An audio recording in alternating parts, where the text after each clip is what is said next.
मेरे favourite YouTube channel है mister math के साथ। और आज की वीडियो सब्जेक्टिव ना होके उस बेस के बारे में जिस बेस का नाम है मैथमेटिक्स। यानी हम मैथमेटिक्स पढ़ रहे हैं और मैथमेटिक्स एक बड़ा ही बोरिंग और हॉरिबल सब्जेक्ट माना जाता है।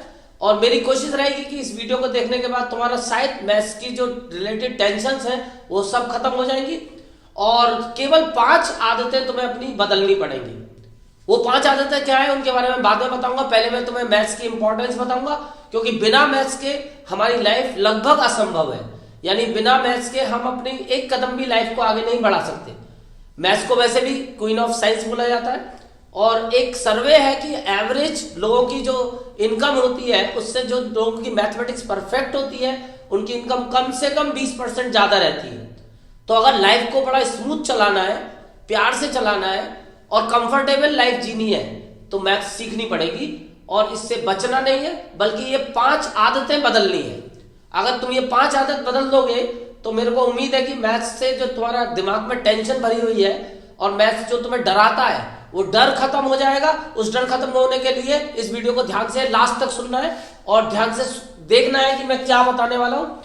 मैंने टॉपिक भी दिया है 5 हैबिट्स टू बी चेंज, यानी कि ये 5 आदतें तुम्हें बदलनी पड़ेंगी अगर मैथ्स को कंफर्टेबल रखना है और आगे जिंदगी को बड़ा कंफर्टेबल जीना है।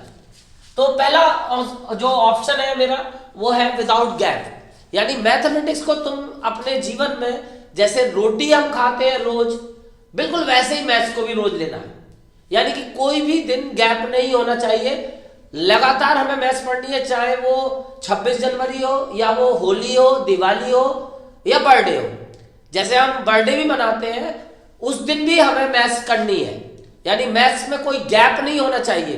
डेली हमें रोटी की तरह मैथ्स को इस्तेमाल करना है, क्योंकि रोटी भी मैथ्स से ही मिलेगी। जब मैथ्स अच्छी होगी तो रोटी भी अच्छी मिलेगी। तो उस रोटी के लिए पहले हमें मैथ्स को अपनी हैबिट में लाना पड़ेगा और विदाउट गैप डेली मैथ्स पढ़नी है, चाहे कुछ भी पढ़ो पर मैथ्स से रिलेटेड एक टॉपिक हमें जरूर पढ़ना है डेली। इसके बाद दूसरा है लैक ऑफ प्रैक्टिकल अप्रोच। यानी कि हमें कई बार से मैथ्स को अपने जो हैबिट में लाना है उसके लिए उसको प्रैक्टिकली यूज करना है। जिसका मैं तुम्हें एक एग्जांपल बताता हूं कि सपोज हम प्रॉफिट लॉस या परसेंटेज के क्वेश्चंस कर रहे हैं तो हमारी डेली लाइफ से अटैच होते हैं। तो हमें उसको कोशिश करनी है, जो कॉन्सेप्ट हम सीख रहे हैं उसको हम अपने चारों तरफ की चीजों से अगर कनेक्ट करेंगे तो वो ज्यादा कॉन्सेप्चुअल मैटर हमारे दिमाग में अच्छे से फीड हो जाएगा और हम लोगों को मजा भी आने लगेगा। क्योंकि मजा आना बहुत जरूरी है। जब तक किसी चीज में मजा नहीं आता तब तक हम उस चीज की तरफ इंटरेस्ट भी ले लेते। यानी इंटरेस्ट हमारा उन्हीं चीजों में रहता है जिनमें मजा आता है। तो हमें मैथ्स को मजे के लिए करना है और मजा तब आएगा जब हम उसको अपने चारों तरफ की चीजों से कनेक्ट करेंगे। ज्योमेट्री को ढूंढने की कोशिश करो, अपने चारों तरफ ज्योमेट्री बिखरी हुई है उसको समेटो, उसके साथ जोड़ो कॉन्सेप्ट को। Number 3, give up cramming. ये प्रॉब्लम अक्सर 8th क्लास तक के बच्चों के साथ आती है। वो कई बार से क्लास में मैथ्स को सुनते हैं और देखते हैं और उतारते हैं और उसके बाद जब एग्जाम होता है तो उसको रट्टा मारते हैं। तो ये रटने की आदत छोड़नी है। बचपन से मैथ को थ्योरेटिकल कॉन्सेप्ट से पढ़ना है। यानी कि जो बुक में पहले चैप्टर की स्टार्टिंग में थ्योरी दी होती है उसको जरूर पढ़ना है। ये नहीं कि सीधा फार्मूला पकड़ा और एक्सरसाइज चालू।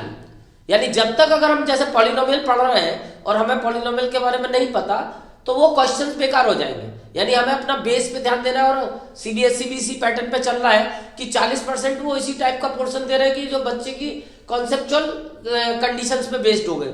यानी कि बच्चे को कॉन्सेप्ट क्लियर है या नहीं, जैसे केस स्टडी बेस्ड क्वेश्चंस हो गए तो ये सारे कॉन्सेप्चुअल होते हैं और कॉन्सेप्ट को समझ के तभी हमें एक्सरसाइज को करना है। यानी थ्योरेटिकल अप्रोच प्रॉपर रहनी चाहिए, क्रैमिंग छोड़नी है। इसके बाद वीक कैलकुलेशंस। अक्सर मैथ्स में जब हम करते हैं और हमारे आंसर्स नहीं आते तो हमारा वहां से इंटरेस्ट खत्म हो जाता है। यानी बच्चा जब आंसर लाता है तो बड़ा खुश होता है, लेकिन जब आंसर नहीं आता तो उसका मन टूट जाता है। तो इसलिए हमें अपनी कैलकुलेशन स्ट्रॉन्ग करनी है, क्योंकि कॉन्सेप्ट तो शुरू की 2 लाइन में यूज होता है बट लास्ट में आते आते पूरा क्वेश्चन हमारी बेसिक कैलकुलेशन पे चला जाता है। तो कैलकुलेशन बड़ी परफेक्ट होनी चाहिए और कोशिश करनी है बिना कैलकुलेटर के।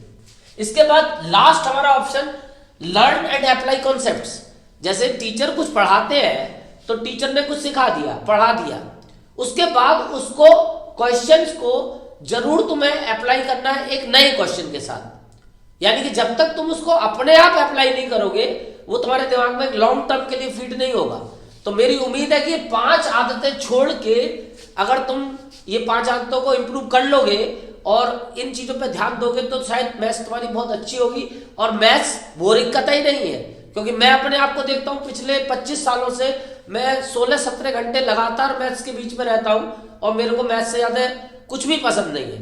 और मैं महसूस करता हूँ कि मैथ्स के बिना शायद मैं अपने आप को सरवाइव ही नहीं कर पाऊंगा।